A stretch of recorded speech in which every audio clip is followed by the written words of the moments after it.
योगफल और गुणनफल दिया रहेगा और आपको द्विघात समीकरण निकालना होगा। द्विघात समीकरण का एक सूत्र होता है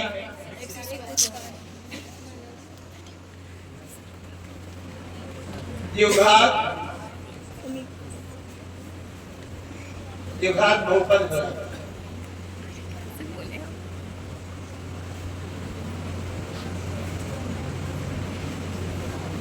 x square minus alpha plus beta x plus alpha into beta. X square minus alpha plus beta x plus alpha into beta. इसको एक और फार्मूला से बोलते हैं एक्स स्क्वायर माइनस मूलों का योगफल प्लस मूलों का गुणनफल। अब क्या है कि कोई दो मान दिया हुआ है कि जैसे दिया हुआ है मूलों का योगफल बराबर मूलों का योगफल बराबर 4 और मूलों का गुणनफल बराबर मान लो दिया हुआ है 1। क्या दिया हुआ है 1। मूलों का गुणनफल बराबर 1। तो अब योगफल किसको करते हैं alpha plus beta. Alpha plus beta को मूलों का योगफल और गुणनफल अल्फा इंटू बीटा। जब हमें ये दोनों मालूम है तब द्विघात समीकरण निकालना बहुत आसान है।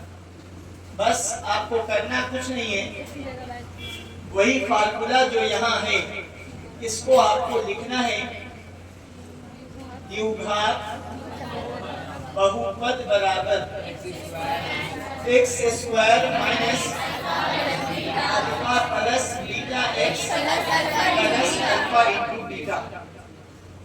अब देखिए एक्स स्क्वायर का x square minus alpha plus beta का मान 4 है ना। यहाँ x है तो into x plus alpha into beta का मान 1। ये आपका आंसर हो गया। अभी हम क्या बनाया, ये दिया हुआ था ये निकाल रहे थे। अब हमको ये दिया हुआ है और हम ये निकाल रहे हैं। लेकिन यहाँ ध्यान रखना कि मूलों का योगफल और गुणनफल दिया रहे, सिर्फ शून्यांक दिया रहेगा तो एक बार जोड़ना पड़ेगा अल्फा और बीटा को, एक बार गुणा करना पड़ेगा तब फिर उसका योगफल निकलेगा।